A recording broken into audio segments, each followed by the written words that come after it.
رمیز مجھے یہ بتائیے گا کہ روح کی جی غذا کیا ہے؟ رمیز مجھے یہ بتائیے گا کہ روح کی غذا کیا ہے؟ روح کی غذا، روح کی غذا میں تھوڑا جنرلی اس کا آنسر دوں گا. اب میں فلاسفرز کی فلاسفی میں نہیں جاتا، کیونکہ ایرسٹوٹل کہتا ہے کہ بھئی روح کی غذا جو ہے وہ موسیقی ہے. گریک فلاسفرز کا یہ ماننا تھا. ٹھیک ہے، شاید وہ پتہ نہیں حضرت داؤد کے ماننے والے ہیں جس وجہ سے انہوں نے یہ فلاسفی جنریٹ کی ہے. لیکن اصل میں روح کی غذا اللہ کی محبت ہے، اس کے علاوہ روح کی کوئی غذا نہیں. جو کام اللہ تعالیٰ نے انسانوں کے لیے مختص کیے ہیں جس سے اللہ تعالیٰ خوش ہوتے ہیں، سب کچھ قرآن میں لکھا ہوا ہے. ہم نے ہر چھوٹی سے چھوٹی، بڑی سے بڑی بات واضح کر کے بیان کر دی. اس میں اللہ تعالیٰ کہہ رہے ہیں بھئی سمجھو تو صحیح، غور تو کرو، تدبر تو کرو. لیکن ہم کیا کرتے ہیں؟ نہیں بھئی. اللہ کہتے ہیں بھئی میرے شکر کرنے والے کم ہیں، تو ہم وہی کم لوگ ہیں نا، کہ ہم تو ہے ہی نہیں. سو بات یہ ہے کہ جو بھی ہے ہم غور و فکر نہیں کرتے اس معاملے میں. جب تک سوچیں گے نہیں تب تک ہم کچھ کر نہیں پائیں گے. تو روح کی غذا اللہ کی محبت ہی ہے. جو کام اللہ تعالیٰ نے بیان کیے ہیں کہ بھئی یہ کرنے ہیں تو آپ کریں گے تو آپ روح سے قریب ہوں گے. روح سے قریب ہونا اصل میں اللہ کے قریب ہونا ہے، کیونکہ روح اللہ کا امر ہے. رمیز اس میں نماز کی کیا اہمیت ہے؟ رمیز اس میں کی کیا اہمیت ہے؟ کس کی؟ نماز. نماز. جی، نماز کی بہت ہی اہمیت ہے. نماز دین کا ستون ہے، نماز مومن کی معراج ہے. روح کو پانے تو میں. روح کو پانے میں، جی روح کو پانے میں. سو نماز اصل میں ایک پریکٹس ہے. روزہ بھی ایک پریکٹس ہے. تمام ارکان جتنے بھی ہیں وہ پریکٹس ہیں روح کو جاننے کے لیے. جب تک آپ نماز میں خشوع و خضوع حاصل نہیں کرتے تب تک آپ کو وہ غذا نہیں ملے گی جو اللہ کی محبت ہے والی. بھئی صلاۃ معراج المومنین ہے، مومن کی معراج ہے. اب ورڈ ہے صلاۃ، تو صلاۃ کا مطلب ربط اور تعلق ہے.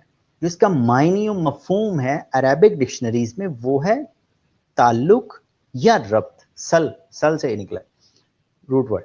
سو صلاۃ کا مطلب ہے تعلق اور ربط. تو جب انسان کا تعلق اور ربط اللہ سے قائم ہو جاتا ہے تو بھائی آپ نے تو وہ سب کچھ ہی پا لیا. صلاۃ معراج مومن کی معراج ہے. تو معراج میں کیا ہوا تھا؟ اللہ سے ملاقات ہوئی تھی حضور کی، بھئی باتیں ہوئی تھیں، اللہ کو دیکھا تھا. حضرت علی فرماتے ہیں کہ بھئی علی اس وقت تک دوسرا سجدہ نہیں کرتا جب تک پہلے میں اللہ کو نہ دیکھ لیں. سو یہ صلاۃ کی اہمیت ہے. یہ کیا ہوا کہ بھئی آپ ایکسرسائز کر لیں، ٹھیک ہے آپ کرتے رہیں، بھئی بیماریوں سے شفا تو ہے ہی ہے، لیکن جو اس کا ایسنس ہے وہ یہ ہے کہ آپ اس کو سمجھ کے پڑھیں. اب ہماری صورتحال یہ ہے کہ بھئی 10-12 صورتیں جو عام پڑھی جاتی ہیں نماز میں وہ ہمیں یاد ہی نہیں ہوتی، اس کا ترجمہ نہیں یاد ہوتا بیسک. تو جب تک آپ کے ذہن میں اس کا مطلب نہیں ہوگا آپ کس طرح اس چیز کو پا سکتے ہیں؟ آپ کو پتہ ہی نہیں کہ بھئی اللہ کے سامنے کیا عرض کر رہے ہیں. یہاں پہ آپ انگلش کی سٹوری کسی یا ایپلیکیشن غلط سنا کے دکھائیں کسی اپنے ٹیچر کو، آپ اس کو وہ کہے بھئی ایپلیکیشن لکھو معافی کی درخواست، آپ اس کو تھرسٹی کو سنا دیں، کیا حال ہوگا؟ اور آپ فخر کرتے رہے بھئی میں نے تو سنا دیا. تو یہی حال ہمارا نماز میں، ہمیں اس کا ترجمہ نہیں آتا، سورہ فاتحہ کا ترجمہ نہیں آتا، ٹھیک ہے، ثنا کا نہیں آتا. تو بھئی جب تک ہم اس، اور حضور نے فرمایا یہ بڑی ایک اہم بات ذہن میں آئی، حدیث جبرائیل ہے. حضور نے فرمایا، حضرت جبرائیل علیہ السلام نے حضور علیہ السلام سے پوچھا کہ بھئی احسان کیا ہے؟ یہ مختصر بتا رہا ہوں. تو حضور نے فرمایا احسان یہ ہے کہ جب تم اللہ کی عبادت کرو تو یہ خیال کرو کہ تم اللہ کو دیکھ رہے ہو. اگر یہ نہ ہو سکے تو یہ خیال کرو کہ اللہ تمہیں دیکھ رہا ہے. سو ہمیں نماز جو بھی عبادت ہے ہمیں اسی کیفیت سے کرنی ہے. ایک کیفیت یہ ہے کہ بھئی اللہ تعالیٰ سامنے کھڑے ہیں، آپ ہاتھ باندھے کھڑے ہیں کہ الحمدللہ رب العالمین، اللہ تعالیٰ سب تعریفیں آپ کے لیے، آپ ہی مالک ہیں، میں آپ سے ہی مدد چاہتا ہوں، مجھے سیدھے راستے پر رکھیے. ان لوگوں کے جو انعام یافتہ ہیں، انعام یافتہ وہی ہیں جو اللہ سے واقف بندے، جنہوں نے ان اپنے کے روح راستے کے پہ عرفان کو پا لیا نا، روح کو پا جنہوں نے لیا پا لیا. پا لیا. بالکل جی صحیح میرا پہنچی نماز آپ. سے متعلق قسم کرنے کا مقصد یہ تھا کہ ہم لوگ مراقبہ بھی کرتے ہیں میڈیٹیشن بھی، اور اگر ہم یہ سب نہیں کر سکتے تو بینگ مسلم جو ہے ہمیں 5 دفعہ جو ہے پورے دن میں ملتا ہے موقع. اگر ہم نماز تو یہ ہاں بالکل پڑھیں تو ضرور ہم اس میں کچھ نہ کچھ ضرور حاصل کر سکتے ہیں. بالکل. اصل میں میڈیٹیشن کی بھی کچھ مسکنسیپشن بہت ہو گئی ہیں کہ بھائی یہ کوئی الگ ہی چیز آ گئی دنیا میں، یا ان کو بدھسٹ کرتے رہے یا ہندو مت کرتے رہے. بھائی یہ سب سے پہلے تو عالم ازل میں ہی آپ کہہ لیں یوم الست میں ہی ہو گیا، جب اللہ نے فرمایا کیا نہیں ہوں میں تمہارا رب. اب جو غور و فکر کرنا ہے وہ مراقبہ ہے. بالکل. ہم جب آنکھیں بند کر کے بیٹھتے ہیں وہ ایک اسپیسیفکلی ہم یہ چاہتے ہیں کہ بھئی تمام تر چیزوں سے توجہ ہٹ جائے اور ہم کسی ایک چیز پہ فوکس ہو جائیں. بالکل. اگر آپ کا فوکس اتنا اچھا ہے کہ آپ چلتے پھرتے بھی کسی چیز پہ ریسرچ کر رہی ہیں تو اٹ مین آپ مراقبے میں. کوئی وکیل اس وقت تک اچھا کیس نہیں بنا سکتا جب تک وہ اس پہ غور و فکر نہیں کرے گا. سو بات یہ ہے کہ میڈیٹیشن جو ہے یہ نماز کے لیے ایک ہیلپنگ ٹول کا کام کرتا ہے. حضور علیہ الصلوۃ والسلام نے کوئی قریباً 6 یا 7 سال تک اس کو پرفارم کیا غار ہیرا میں. اب تو 9th کی پی ٹی پی کی بکس میں لکھا ہوا ہے انگلش کے پہلے چیپٹر میں کہ حضرت محمد صلی اللہ علیہ وسلم spent a lot of time in meditation and solitude. تو اب تو واضح چیزیں ہو گئی کہ غور و فکر کرتے تھے اللہ کی نشانیوں میں. تو اگر ہم تفکر کریں گے میڈیٹیشن کریں گے تو ہماری نماز معراج المومنین والی ہو جائے گی. بالکل. اگر تو آپ کی نماز میں ہی کیفیت بن گئی تو آپ کا نماز ہی مراقبہ ہے. بالکل. آپ مراقبے کی کیفیت میں چلے گے. بھئی اگر آپ کو یہ ادراک ہو جائے کہ اللہ تعالیٰ سامنے کھڑے ہیں، اب وہ جب کیفیت پوری طرح طاری ہوگی اٹ مینس کہ آپ نماز میں مراقبے میں.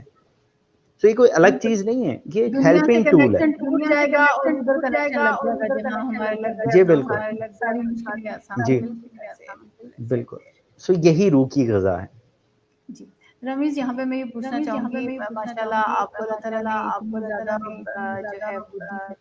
جو ہے آپ کہہ سکتے ہیں کہ آپ کے اوپر انعام بدھی ہوا دی ہے. بدھی بھی جی دی اور آپ پہ انعام ہوا جو آپ جی نے اس طرف سوچنا شروع کیا. کیا آپ کی لائف میں ایسا کچھ ہوا تھا کہ آپ نے یہ میڈیٹیشن مراقبہ یا پھر روح کی طرف زیادہ آپ کا رجحان ہو گیا، ایسا کچھ ہوا یا مطلب میں چاہ رہی ہوں کہ آپ کے رجحان جی بس آپ یہ کہہ لیں کہ ایک صحرا میں ایک پھول کھلا، کو اللہ کا کرم ہوا، اللہ نے ایک استاد دیا. تو میرے جو اسپرچل ماسٹر ہیں، جو استاد محترم ہیں حضرت خواجہ شمس الدین عظیمی، ان کا دستے فیض ہے، آپ دستے کرم کہہ سکتی ہیں کہ انہوں نے اپنی آغوش میں لے لیا اور سب کچھ جو باتیں ہیں وہ انہی کی بتائی ہوئی ہیں. پریکٹیکل میں بھی بڑا کمزور سا بندہ ہوں. لیکن بات یہ ہے کہ جو چیز آپ کے پاس آ گئی تو وہ آپ کو آگے شیئر کرنی چاہیے. آپ اپنا نالج اس کے ساتھ شیئر کر سکتے ہیں کہ کتنی دور تک یہ پھیل جائے. یہ استاد محترم کی کرم نوازی ہے بس، اپنا کچھ بھی نہیں. انہوں نے ہی جو بات سمجھ میں نہیں آئی انہوں نے سمجھا دی یا لکھ کے بتا دی کسی کتاب میں.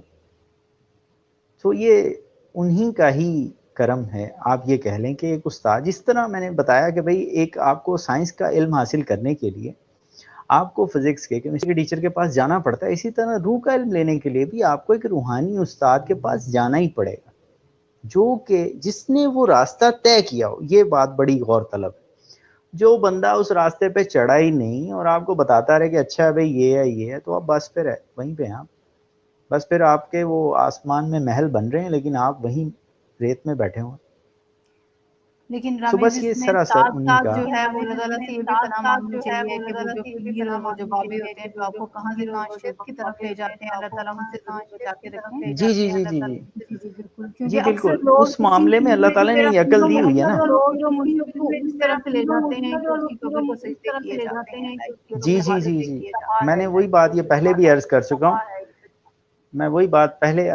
کہ آج کل بہت سارے جو ہیں وہ فیک پیپل ہیں، تو ان سے بڑا آپ کو محتاط رہنا پڑے گا. اس سے پہلے یہ ہے کہ آپ اپنی ریسرچ پوری کریں. آپ نیوٹرل ہو کے چیزوں کو دیکھیں. بھئی اپنی ریسرچ. میں نے جن کی بات کی تو میں نے حضور علیہ الصلوۃ والسلام کی سیرت سے بڑھ کے، قرآن سے بڑھ کے کوئی چیز نہیں ہے. سو اس پیرائے میں، اس سانچے میں اس استاد کو پایا، بالکل بالکل، جس سے ذہن میں جو شک و شبہات تھے وہ ہر قسم کے دور ہوتے چلے گئے. سو آپ، میری سب سے یہی گزارش ہے کہ بھئی آپ نیوٹرل ہو کے سیرت طیبہ کا مطالعہ کریں، پھر اس میں دیکھیں کہ اس پیرائے میں کون سا بندہ پورا اتر رہا ہے. آپ کو پورا ایک ضابطہ حیات ملا ہوا ہے، قرآن ملا ہوا ہے، احادیث ملی ہوئی ہیں، لیکن بڑے افسوس کی بات ہے کہ ہم دیکھتے بھی تو نہیں ہیں نا. وہ قرآن کو پڑھتے ہیں، رمضان میں گزر گیا، بھئی اتنے قرآن ختم کر لیے، اتنے قرآن ختم کر لیے. بھئی ایک آیت سمجھ کے پڑھ لیتے، شاید وہ پوری زندگی کام آ جاتی. بالکل ایسے ہی ہے، بالکل ایسے تو ہی ہے. تھوڑا مجھے پڑھ آپ لیں کی وہ لیکن مثال سمجھ بہت کے پڑھ لیں. خوبصورت میں نے لگی کہ اپلیکیشن لکھنے کو اور آپ بھی فکر تھوڑا سا لاگت ہے، لیکن دیکھیں پھر اللہ تعالیٰ کا کرم، ہم اتنا سب کرتے ہیں، دن میں کئی دفعہ کرتے ہیں، لیکن وہ پھر بھی ہمیں سب کچھ دیے ہوئے ہیں. بھئی وہ تو غفور الرحیم ہے، 70 ماؤں سے زیادہ پیار کرنے والے ہیں، تو اتنے زیادہ رحیم ہیں تو وہ تو معاف کر ہی دیتے ہیں. یہ ان کا بڑا پن ہے، ایسے وہ ہی تو سب سے بڑے ہیں. تو ان کا تو کوئی یہی دعا ہے کرنی ہی نہیں. چاہیے کہ اللہ تعالیٰ ہمیں جو ہے وہ بصارت کے ساتھ ساتھ بصیرت بھی عطا کرے. اور بہت اچھا لگا رفیع صاحب سے بات کر کے. آپ نے بہت سے ایسے پہلوؤں پہ بات کی جن کو ہم نے اس طرح سے دیکھا نہیں، اور مجھے اب ٹینشن نہیں ہو رہی ہے کہ مجھے خواب بہت کم آتے ہیں. اب میں چاہ رہی ہوں کہ کچھ ایسی پریکٹس کروں کہ مجھے خواب آنے شروع ہو جائے. لیکن یہ ہوتا ہے کیوں مجھے نہیں نہیں، پتا. اصل میں کیا ہوتا ہے، اصل میں یہ بھی ایک تھوڑا سا ہے، سائیکالوجی بھی تھوڑی سی اس میں آ جاتی ہے کہ خواب جو کم آتے ہیں وہ ایسا نہیں ہے. ہر بندہ خواب دیکھتا ہے. جب آپ بہت زیادہ گہری نیند میں ہوتے ہیں وہ خواب آپ کو یاد نہیں رہتے، لیکن روح حرکت کر رہی ہے وہاں پہ بھی. بالکل جب آپ بہت کچی نیند میں ہوتے ہیں تب آپ کو یہ ٹینشنوں والے خیالات آتے ہیں، جو آپ کرتے رہے وہی آ گیا ذہن میں. سو وہ بھی خواب نہیں کہلاتا اس سینس میں، وہ آپ کو یاد رہ جاتے ہیں. جو بہت زیادہ گہری نیند میں نہیں آئے یا بہت زیادہ کچی نیند میں نہیں آئے وہ اصل میں خواب ہوتا ہے. سو ہر انسان، کیونکہ روح تو متحرک ہے نا بھئی، آپ سو گئے تو اب روح نے کہیں تو جانا ہے نا. لیکن بات یہ ہے کہ ہمارا شعور اتنا ڈیولپ نہیں ہوا، یا ہمارا حافظہ اتنا نہیں ہوا، یا اعصاب اتنے مضبوط ہیں کہ ہم اس کو یاد رکھ سکیں. سو یہ آہستہ آہستہ ہوتا ہے کہ پریکٹس کے ساتھ آپ جو یہ تمام عبادات، روزہ ہو گیا، نماز ہو گئی، مراقبہ ہو گیا، کوئی بھی چیز ہے، زکوٰۃ ہو گئی، حلال رزق کا جو ہے سسٹم وہ ہو گیا، یہ ساری چیزیں انسان کو پیوریفائی کر رہی ہیں، تزکیہ کر رہی ہیں. جب نیگیٹو ریز نکلتی ہیں تو ہی بھئی نورانی لہریں آپ کے اندر داخل ہوں گی.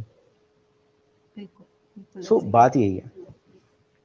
تھینک یو سو مچ شامیز، آپ نے بہت سی ایسی چیزوں کی طرف ہمیں منتقل کروایا جس کو ہم اس طرح سے نہیں سوچ رہے تھے. اور یہی دعائیں سب کے لیے کہ اللہ تعالیٰ سب کے لیے اور آسانی کرے، اور ہمیں وہ تمام چیزیں نہیں تو کم از کم کچھ اتنا پتہ چل جائے کہ ایٹ لیسٹ ہم، وہی والی بات ہے کہ اپنا اگر پورا نہیں ہم اپنا سب کچھ یو کین سے کہ انرجیز اور پوٹینشیل یوٹیلائز کر سکتے تو ایٹ لیسٹ اتنا تو کوشش کریں کہ سکتے ہم ہیں نا، ایوریج، کہ ہم ایوریج کے اوپر تو ایٹ لیسٹ جائیں. بالکل آپ نے ٹھیک کہا کہ کوشش تو کریں. اللہ کوشش تعالیٰ فرماتے ہیں کہ جو لوگ میرے راہ میں کوشش کرتے ہیں میں نے لازم کر لیا ہے کہ میں ان پہ اپنے راستے کھول دوں گا. بالکل حضرت ابراہیم، ایک بڑا چھوٹا سا ایک واقعہ، حضرت ابراہیم علیہ السلام جب آگ کے دہتے کولوں میں ان کو جو ہے وہ ڈالا گیا تو اوپر سے ایک چڑیا، یہ روایت ہوتی ہے ویسے کہ وہ ایک چڑیا ایک چونچ میں لائے، وہ تبکا تبکا پانی پھینک رہی. تو فرشتوں نے پوچھا کہ بھئی تم یہ کیا کر رہی ہو؟ تو اس نے کہا کہ تمہارے یہ پھینکنے سے پانی کیا آگ بجھ جائے گی؟ تو کہتی نہیں، چلو بجھانے والے میں نام تو آ جائے گا. تو بھئی کوشش کرنے والوں میں نام ہی تو کر لیں. اپنی حصے کا کام کر رہی ہوں، میں تو اپنی صحیح اپنی کوشش جی کر آپ رہی ہوں. بہت اچھا کر رہی ہیں، بہت اچھا کر رہی ہیں. اس کے ساتھ ساتھ آپ یہ بھی کریں کہ روح کا سراغ لگائیں اور اس بات کو اپنے یقین میں ہم بٹھا لیں. جو اس بیٹھک کا ایک جو مین جو میں ایسنس وہ بتانا چاہتا ہوں کہ بھئی اس بات پہ ہمارا پورا یقین ہو جائے کہ یہ جسم روح کے علاوہ کچھ نہیں ہے. جب ہم مر جاتے ہیں وہ کہتے ہیں کہ جی رمیز صاحب کی روح پرواز کر گئی، تو بھئی جو لیٹا ہوا ہے وہ کون ہے؟ دماغ ہے، آنکھیں ہیں، کان ہیں، دل، سب کچھ اندر ہے لیکن حرکت نہیں ہے. سو بات یہی ہے کہ بھئی ہم اصل روح ہیں، اور روح جو ہے وہ اللہ کو جانتی ہے. جب تک آپ اور ہم روح سے ہم واقف اپنے نہیں جسم پہ ہوں اور گے. ان سب چیزوں پہ کتنا وقت لگاتے ہیں, اس کی کتنی فکر کرتے ہیں یا بیمار نہ ہو جائیں, خراب نہ ہو جائیں, خوبصورت دکھیں. بالکل بالکل, اور جو الٹیمیٹ ریالٹی ہے اس کو ٹائم ہی نہیں دیتے. یہی تو بات ہے بھائی, اللہ تعالیٰ کہتے ہیں نا کہ بھائی شکر کرنے والے کم ہیں. سو شکر اسی معنوں میں ہوگا جب ہم ٹائم دیں گے, اللہ کو اہمیت دیں گے. ہم نے اللہ کو فرسٹ پریورٹی نہیں رکھا ہوا. ہر چیز کے اینڈ میں اللہ آتا ہے. بھائی 60 سال کے ہو جائیں گے پھر عبادت کر لیں گے, ٹھیک ہے, پھر 20 سال کے بھی وہ ہم لوگ نے چلے جاتے ہیں. ریٹائرمنٹ کے بعد رکھا تو ہوتا آج ہے کل تو فارغ, لوگ ویسے ہی بہت جلدی جا رہے ریٹائرمنٹ ہیں. کے بعد رکھا ہوتا ہے فارغ. جی, تو آج کل تو لوگ ویسے ہی بہت جلدی جا رہے ہیں, مر رہے ہیں. تو وہاں جا کے پھر یہی ہوگا. اللہ تعالیٰ فرماتے ہیں نا قرآن میں کہ بھائی یہ لوگ اٹھیں گے پھر کہیں گے کہ بھائی اگر ہمیں آپ دوبارہ موقع دیں ہم فرما برداری والی زندگی گزاریں گے. سو تب ٹائم نہیں ہوگا. سو یہی ٹائم ہے, ہمیں یہی کرنا ہوگا. اپنا مقصد کلیئر کر لیں کہ بھائی زندگی کا مقصد سوائے اللہ کی پہچان کے کچھ نہیں. اور باقی جو بھی ہم جاب کریں, بزنس, ایسا نہیں کہ آپ دنیا چھوڑ دیں. بھائی وہ آپ کارخانہ قدرت کا حصہ ہیں, یہ اللہ کا چاہنا ہے. جو بندہ جتنی کوشش کرتا ہے اتنا پا لیتا ہے. جتنی بھی عبادات کا مقصد وہ یہی ہے کہ ہم اپنے آپ سے واقف ہو جائیں بالکل. تھینک یو اور سو مچ اپنے حفیظ, مالک آپ نے اللہ کو ہمارے پہچان جی لیں. جی تھینک یو سو مچ, آپ نے ہمارے لیے اتنا ٹائم ویلکم, نکالا. بہت اچھا اتنی لگا. باتیں آپ نے ہمارے ساتھ شیئر کی. ہم کوشش کریں گے کہ ہم اس کو سوچیں اور اس پہ عمل کریں اور دعا بھی ہے ساتھ میں, اور کوشش کریں گے کہ ہم دعا بھی کریں, خالی دعاؤں پہ اکتفا نہ کریں. جی جی جی, تو عمل سے زندگی بنتی ہے, جنت بھی جنت جہنم بھی. بالکل ایسے ہی ہے, بالکل ایسے ہی ہے. یہی میسج میرا اپنے ویورز کے لیے بھی ہے, اور یہی ہماری ساری ڈسکشن کا جو ہے وہ ایسا کہہ لیں یا ایک کا جو ہے کنکلوژن یہی نکلتا ہے کہ ہم روح پہ کام کریں, کیونکہ وہی جو ہے وہ بیس ہے ہر چیز کی.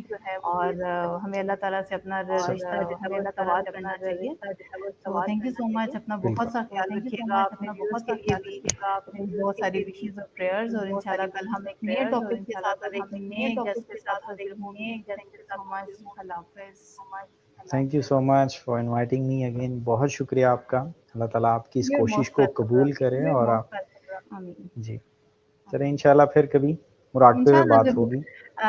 نہیں, جی یہ آپ نے ہم سے پرامس کیا, آپ نے ہمیں میڈیٹیشن کا بتایا, اور ہم نے اس کے لیے آپ کو ضرور انوائٹ کر لینا ہے, کیونکہ میڈیٹیشن ویری امپورٹنٹ, اور اس میں آپ پھر ہمیں پریکٹس بھی کروائیں گے. جی انشاءاللہ, جی جی انشاءاللہ ضرور انشاءاللہ. بلکہ مجھے تو جہاں موقع ملا ہے کہ بھئی جہاں بھی آ جائے بس دانے بکھیر دو, کوئی ایک بندہ بھی کر لے تو بھئی اپنا کام ہو گیا. جی بالکل ایسے. یا ٹیک کیئر, اللہ بہت حافظ. شکریہ سمیرہ.